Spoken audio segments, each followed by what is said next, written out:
Hello friends, welcome to static education YouTube channel.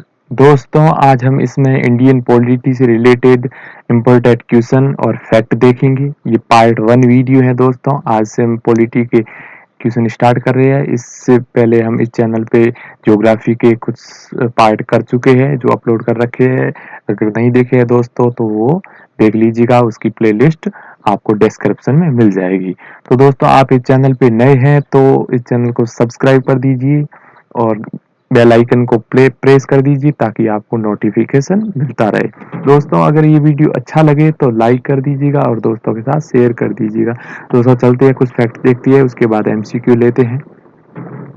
Fact में देखते हैं कि आर्टिकल 1900 सॉरी आर्टिकल 75 के अनुसार प्रधानमंत्री की नियुक्ति राष्ट्रपति द्वारा की जाएगी। ये आर्टिकल 75 में दिया गया है कि प्रधानमंत्री की नियुक्ति राष्ट्रपति के द्वारा की जाएगी। आगे देखते हैं, संविधान के अनुच्छेद 74 के अनुसार राष्ट्रपति को उसके कार्यों से के संपादन व सलाह देने हेतु एक मंत्री परिषद होती है जिसका प्रधानमंत्री होता है। ये मंत्री परिषद होती है और जिसका प्रधान कौन होता है? प्रधानमंत्री। आगे चलते हैं, प्रधानमंत्री को शपथ राष्ट्रपति के द्वारा दिलाई जाती है। प्रधानमंत्री को शपथ राष्ट्रपति के द्वारा दिलाई जाती है। आगे लेते हैं कोई फैक्ट।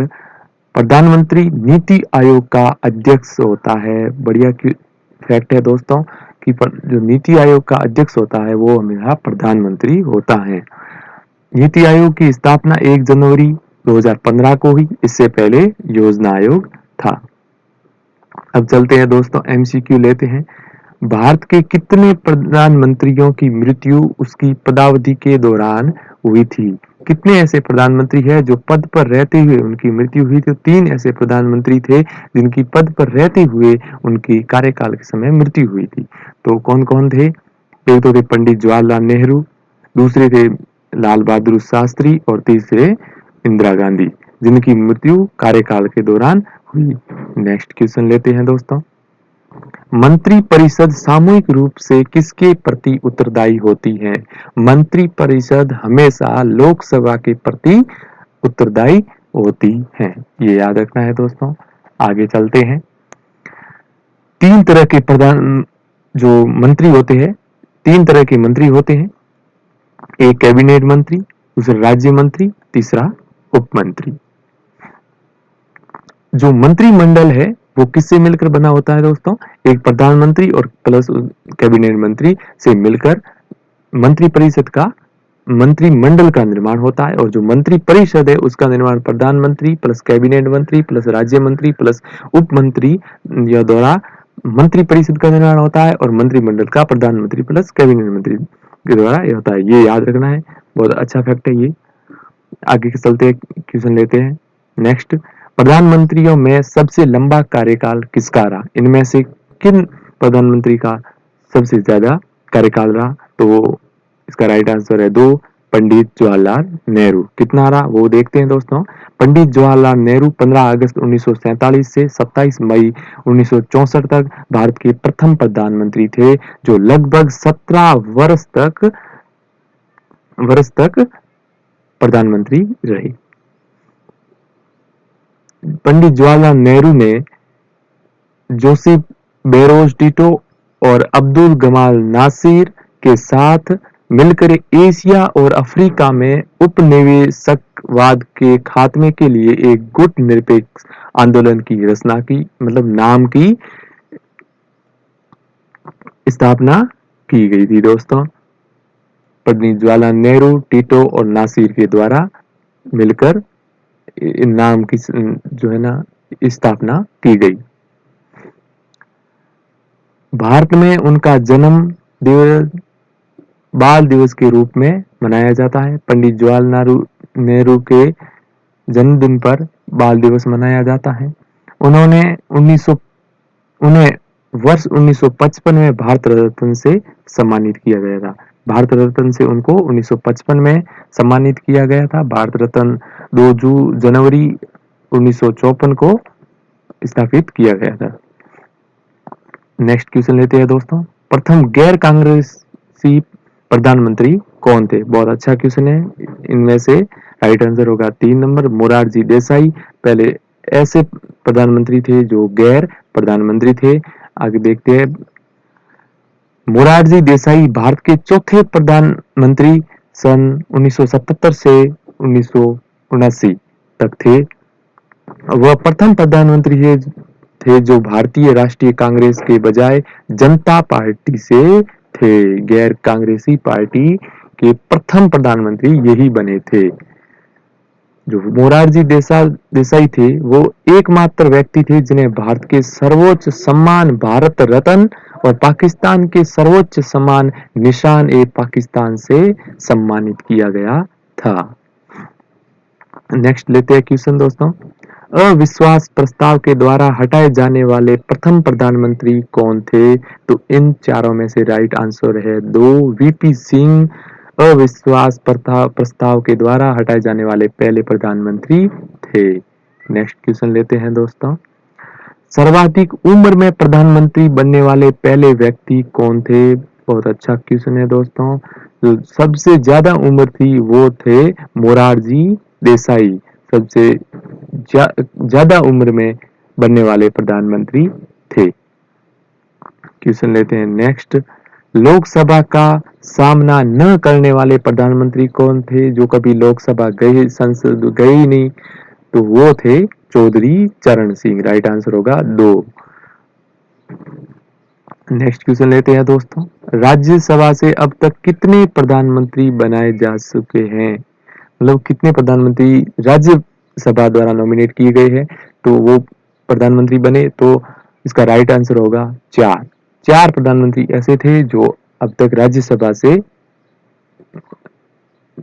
जो नॉमिनेट हुए और प्रधानमंत्री बने। नेक्स्ट क्वेश्चन लेते हैं दोस्तों। निम्नलिखित में से राज्यसभा में किसका प्रतिनिधित्व नहीं है? इनमें से किसका प्रतिनिधित्व नहीं है? केरल, चंडीगढ़, पश्चिम बंगाल और असम। इसमें से राइट आंसर होगा 2। चंडीगढ़ का कोई राज्यसभा में प्रतिनिधित्व नहीं है, बाकी केरल का, पश्चिम बंगाल और असम का है। नेक्स्ट क्वेश्चन लेते हैं दोस्तों। निम्नलिखित में से किस प्रधानमंत्री को भारत रत्न नहीं मिला? इन चारों में से कौन से प्रधानमंत्री ऐसे हैं जिनको भारत रत्न नहीं मिला? इसका राइट आंसर होगा 4। वीपी सिंह को भारत रत्न नहीं मिला था। तो आइए दोस्तों देखते हैं कितने प्रधानमंत्रियों को भारत रत्न से सम्मानित किया गया था। तो ये लिस्ट है भारत रत्न से सम्मानित होने वाले प्रधानमंत्री। पहले थे राजीव गांधी जिन्हें 99 में भारत रत्न मिला। उसके बाद लाल बहादुर शास्त्री जिनको 66 में मिला था, और इंदिरा गांधी जी को 71 में मिला था, और जवाहरलाल नेहरू जी को मिला था 55 में, और मोरारजी देसाई को मिला था 99 में, और गुलजारी लाल नंदा को 97 में, और अटल बिहारी वाजपेयी 2015 में मिला था। नेक्स्ट देखते हैं दोस्तों। योजना आयोग के पहले उपाध्यक्ष कौन थे? ये दोस्तों बढ़िया क्वेश्चन है। इसका राइट आंसर होगा गुलजारी लाल नंदा। और योजना आयोग के उस समय अध्यक्ष कौन होते थे? तो कौन होते हैं? प्रधानमंत्री जो कौन थे? प्रथम जवाहरलाल नेहरू जी। क्वेश्चन लेते हैं नेक्स्ट दोस्तों। भारत के संविधान के किस अनुच्छेद के तहत भारत के राष्ट्रपति पर महाभियोग चलाया जा सकता है? बढ़िया क्वेश्चन है। महाभियोग किस आर्टिकल के तहत चलाया जाता है राष्ट्रपति पर? तो ये आर्टिकल होगा 61 आर्टिकल के तहत भारतीय राष्ट्रपति के ऊपर महाभियोग चलाया जा सकता है। नेक्स्ट क्वेश्चन लेते हैं दोस्तों। भारत के संविधान का भाग 3 किससे संबंधित है? भाग 3 है वो किससे संबंधित है दोस्तों? तो इसका राइट आंसर है 2। मौलिक अधिकार से संबंधित है भाग 3। नेक्स्ट क्वेश्चन लेते हैं दोस्तों। राज्यों का पुनर्गठन अधिनियम किस वर्ष पारित किया गया था? तो राज्यों का पुनर्गठन अधिनियम 1956 में पारित किया गया था। और ये भी क्वेश्चन पूछा जाता है कि भाषाई आधार पर सबसे पहला किस राज्य का गठन किया गया था? तो वो है आंध्र प्रदेश का, जिनका भाषाई आधार पर उन्हें अलग राज्य भी बनाया गया। नेक्स्ट क्वेश्चन लेते हैं दोस्तों। निम्नलिखित में से किसे भारत के राष्ट्रपति द्वारा नियुक्ति नहीं किया जा सकता? मतलब किसे इन चारों ऑप्शनों में से राष्ट्रपति द्वारा नियुक्त नहीं किया जाता? तो इसका राइट आंसर होगा एक, उपराष्ट्रपति को नहीं किया जा सकता। बाकी राज्यों के राज्यपाल को किया जा सकता है, उच्च न्यायालयों के मुख्य न्यायाधीश और न्यायाधीश को भी नियुक्त किया जा सकता है राष्ट्रपति द्वारा, और सुप्रीम कोर्ट के मुख्य न्यायाधीश और न्यायाधीश को भी किया जा सकता है राष्ट्रपति द्वारा नियुक्त। नेक्स्ट क्वेश्चन लेते हैं दोस्तों। केंद्रीय मंत्री परिषद के खिलाफ अविश्वास प्रस्ताव शुरू किया जा सकता है?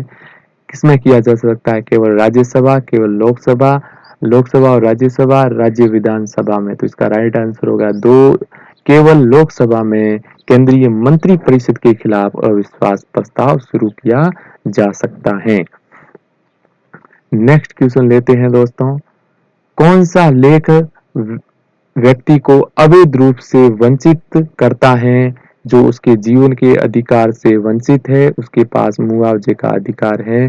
तो ये आर्टिकल 21 में लिखा हुआ है ये कि उसको जीवन के अधिकार से वंचित है और उसके पास मुआवजे का भी अधिकार है।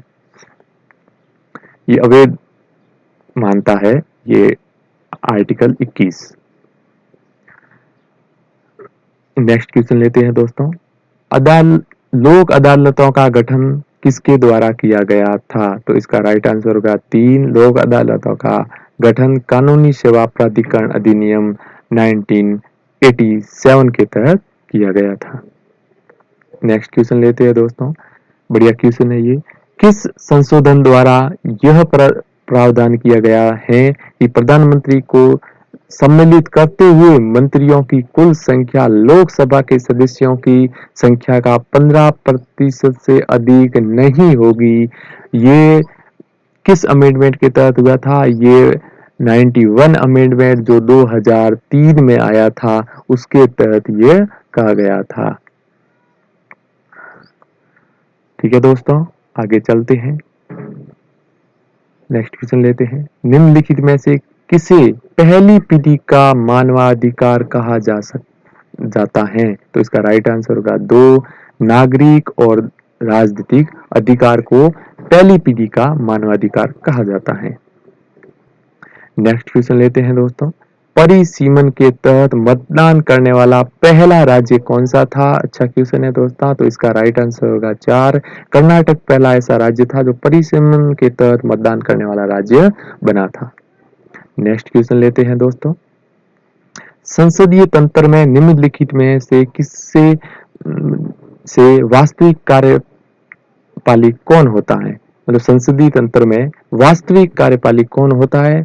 तो इसका राइट आंसर है 2, मंत्रिमंडल ही संसदीय तंत्र का वास्तविक कार्यपालिक होता है। नेक्स्ट क्वेश्चन लेते हैं दोस्तों। भारतीय प्रोटोकॉल के अनुसार निम्नलिखित में से वरीयता क्रम में सर्वोच्च स्थान पर है? ये दोस्तों बढ़िया क्वेश्चन है। इसमें वरीयता क्रम के अनुसार सर्वोच्च पद कौन सा है इसमें से? तो डिप्टी पीएम ये नहीं होगा, पूर्व राष्ट्रपति ये भी नहीं होगा, लोकसभा अध्यक्ष ये भी नहीं होगा। तो इसका राइट आंसर होगा 3, राज्यों के भीतर जो राज्य के राज्यपाल है वही इसमें इस चारों में से सर्वोच्च पद है। तो वरीयता के क्रम के अनुसार हम लिस्ट देख लेते हैं कि कौन कौन आते हैं। तो सबसे पहले है प्रेसिडेंट ऑफ इंडिया, भारत का राष्ट्रपति सबसे ऊपर, उसके बाद होता है वाइस प्रेसिडेंट जो उपराष्ट्रपति, उसके बाद होता है प्राइम मिनिस्टर प्रधानमंत्री, फिर होता है governors of state of India जो राज्यों के राज्यपाल है वो आते हैं, फिर उसके बाद फॉर्मर जो प्रेसिडेंट है वो आता है जो पूर्व राष्ट्रपति है, और डिप्टी प्राइम मिनिस्टर जो उप प्रधानमंत्री है वो 5वें नंबर पे, छठे पे आएगा चीफ जस्टिस ऑफ इंडिया जो सीजेआई है वो, और 7वें नंबर पे आएगा लोकसभा स्पीकर। तो ये दोस्तों वरीयता क्रम के अनुसार है। तो आज का वीडियो यही था दोस्तों। अगर अच्छा लगा है तो लाइक शेयर और सब्सक्राइब कर दीजिए इस चैनल को, और कल फिर मिलते हैं अगले वीडियो में इसी पॉलिटी से रिलेटेड। तो थैंक यू दोस्तों।